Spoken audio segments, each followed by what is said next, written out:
What do you call your computer? What do you call that right there? Laptop. You know where the name came from? Steve Jobs used to put the original computer on his lap, and they called it a laptop. You know what kind of cancer he got? Retroperitoneal cancer. What did you always see in his Levi's in the back? Pocket wore out, because that's where you put what?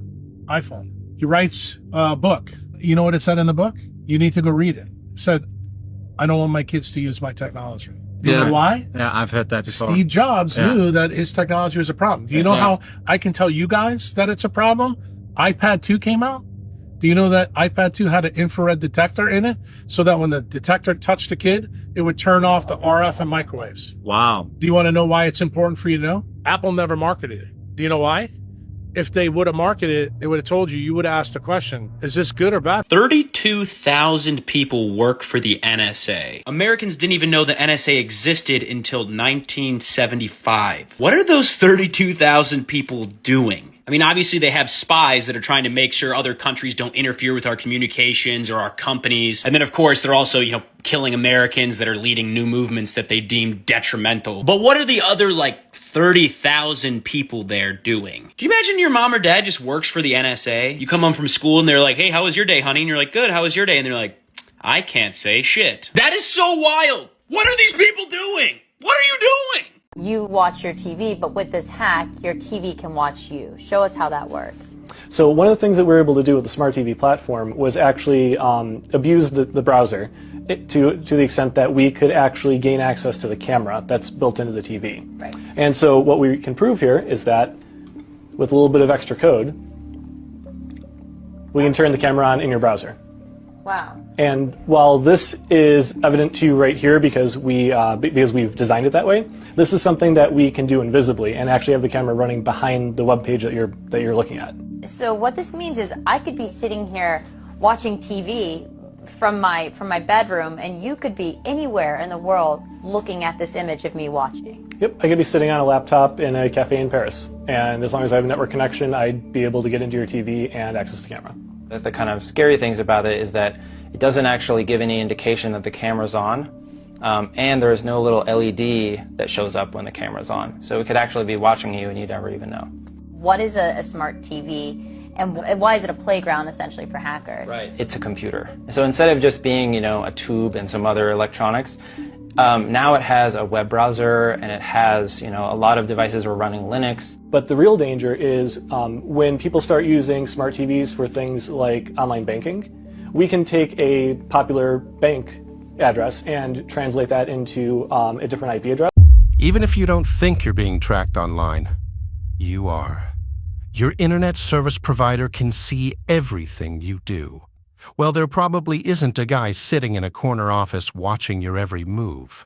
Many ISPs do compile anonymous browsing logs and sometimes sell them to advertising companies. Now more than ever, is it important to protect your data online. That's why we use private internet access.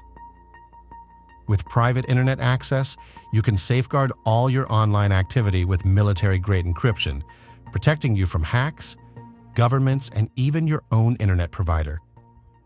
Plus, they have a strict no-logs policy, which means they don't track or store any of your browsing history, so your privacy stays private.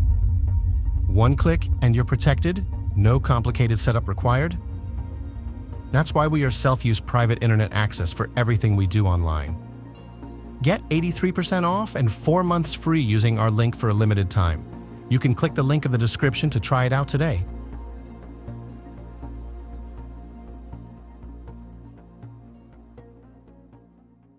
The following is a revised video on the Bill Gates-funded Organapeel edible coating that's approved for use on organic produce. I've come to my senses after a partly false warning immediately appeared on my recent reel. Here's what I should have posted.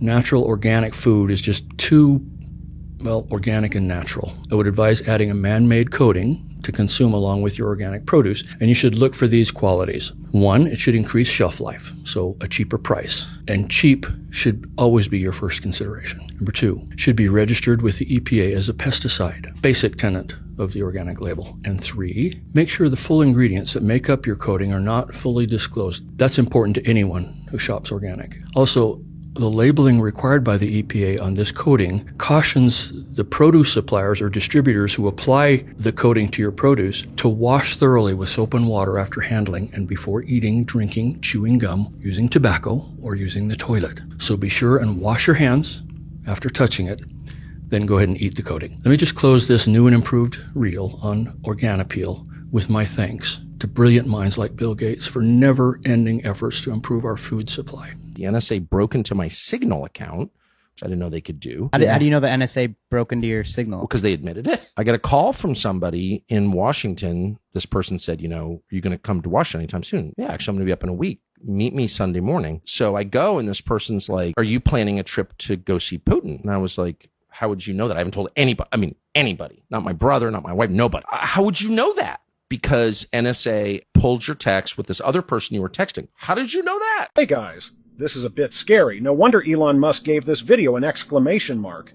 This is footage from a coffee shop using AI to monitor its employees. The blue text with white letters indicates each employee, and the number shows how many cups of coffee they've made. You can see that an employee named Anna is working diligently, making a total of 20 cups. Meanwhile, Olga is hiding in the corner, slacking off, and has only made 3 cups. All of this is tracked by the AI, which then reports the findings to the boss. In Amazon warehouses, similar technology is used to monitor employees. They even allow AI to generate termination notices for workers with low productivity. But it doesn't stop there. Before long, everything around us, from cars to ships to our daily lives, could fall under AI surveillance. Everything will be tracked, monitored, calculated, and analyzed.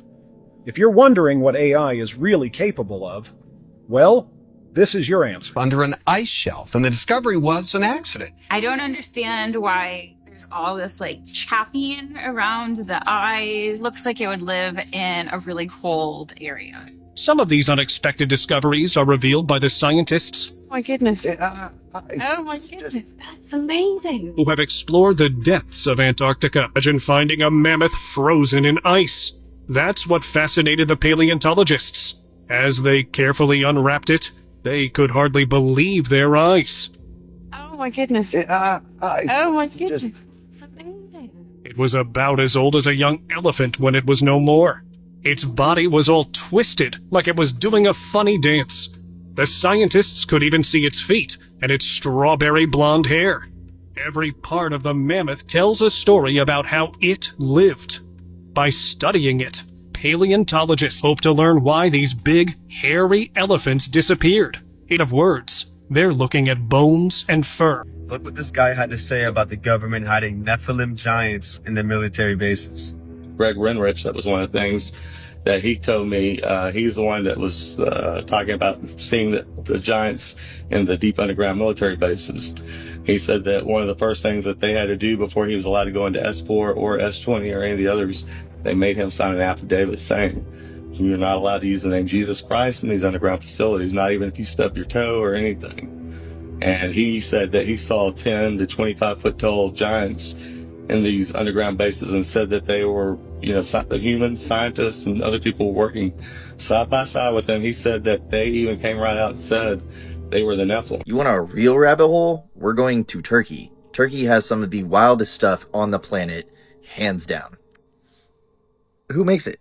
Look at this. This is Eagle Castle. I'm probably butchering that name, but does that not look like a pillar to you? Like a giant pillar?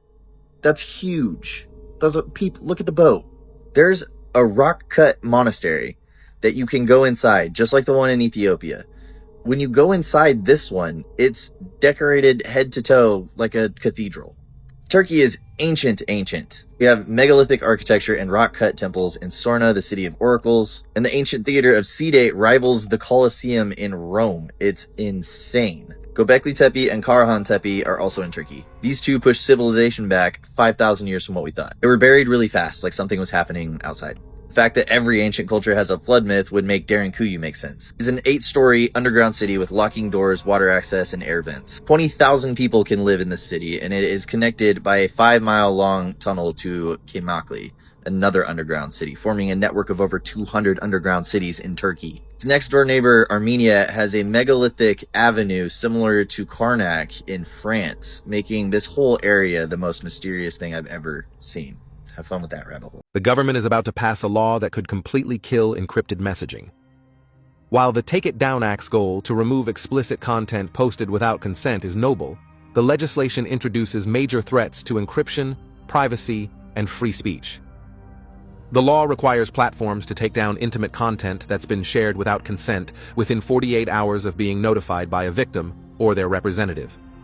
To do so, apps have to be able to access and analyze your private conversations, even in encrypted apps like WhatsApp and Signal.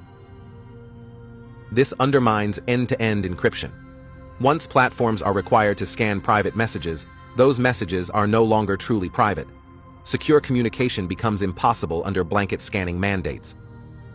The act paves the way for mass surveillance. Monitoring every message in the name of safety places everyone under constant scrutiny, not just those accused of wrongdoing. Experts, including the Electronic Frontier Foundation, have warned that this law could break secure messaging, threaten free speech, and weaken rights of whistleblowers, activists, and everyday users alike. Eva Mendes is getting absolutely dragged in her comment section right now after making this Instagram post. What was the post about, you might ask? Well, it's pretty simple. She was calling on Kellogg's to remove harmful artificial food dyes from the cereals sold in the United States. She was citing a food blogger named Vani Hari, also known as the Food Babe, who pointed out that the US version of Fruit Loops has a bunch of artificial food coloring in it, red 40, yellow 5, blue 1, yellow 6, yada yada, whereas the Canadian version doesn't have those artificial food dyes in it. They use other things to color the Fruit Loops, such as you can see here, concentrated carrot juice, watermelon juice, blueberry juice, so much more, I would say, natural food coloring ingredients. Perfectly reasonable, I think, to question why Kellogg's is selling the most toxic version of the same product in America, but not in other countries. But this triggered quite the backlash in our comment section with a bunch of people, namely nutritionists and PhDs and quote-unquote experts, saying that the Food Babe is not a legitimate source, that she's spreading tons of misinformation. So I looked into this a little bit, and there's something you should know about these experts. For example, Dr. Andrea Love. She says, "Hi, Eva Mendes. These ingredients aren't banned whatsoever, and they have been deemed safe across the entire planet. The Food Babe is not a credible source of information on these topics at all." Well, this is Dr. Andrea Love. She's got all the right credentials. She's an immunologist, microbiologist, decades and decades of experience in training and clinical research, yada yada. But she's also, if you can see here, a columnist for a nonprofit called the Genetic Literacy Project. If you do a little bit of digging, the Genetic Literacy Project has been outed as a PR front for Monsanto, Bayer, and the chemical industry. This is their IRS Form 990, where they have to disclose where they get all their money from. You see here at the top of the list, number one, biggest contributor, $100,000, Bayer. A little bit of conflict of interest there. Got some new reporting on this incident that happened in December of 2023. A fleet of objects that flew over Langley Air Force Base, AARO. The office that investigates UAPs or UFOs for the Pentagon was directly involved in the investigation afterwards, alongside the FBI and other agencies, trying to figure out what these things actually were. But they say whatever these things were, they didn't appear hostile. However, it is a problem. They were in our airspace over a sensitive Air Force base. New reporting in the Wall Street Journal also cites military officials saying that these vehicles, whatever they were 100 feet long and flew at about 3,000 to 4,000 feet above the ground at more than 100 miles an hour. The first U.S. solar panels were installed on a rooftop in New York in 1884. Yeah, that's worth repeating. Solar panels installed on a rooftop 138 years ago. Does anyone remember reading about solar panels in school back in the day? Because I don't. I do recall reading volumes of information on coal, gas, and oil, though. Why were we not aggressively building upon these various renewable energy sources all along? Could it be that they just don't quite fit into our capitalistic system that those in power profit from? I've heard for years the equilateral, equal-armed cross that adorned the Templars' white tunics and that they're famous for. That's a very old symbol. Is it true that it goes back to the time of the Atlanteans? Yeah, in fact, it's a symbol that is found all throughout the ancient world. In particular, ancient Sumer. It was something that was utilized by what were known as the Anunnaki, or the gods of ancient Sumer. But you also find it in Egypt and other places. And it related specifically in ancient Sumer to a alchemical science that was known as Graal, G-R-A.A-L. That sounds familiar. This came to be partially associated with what was later to be known as the Holy Grail. Right. Which the Templars were said to be guarding. They adopted this symbol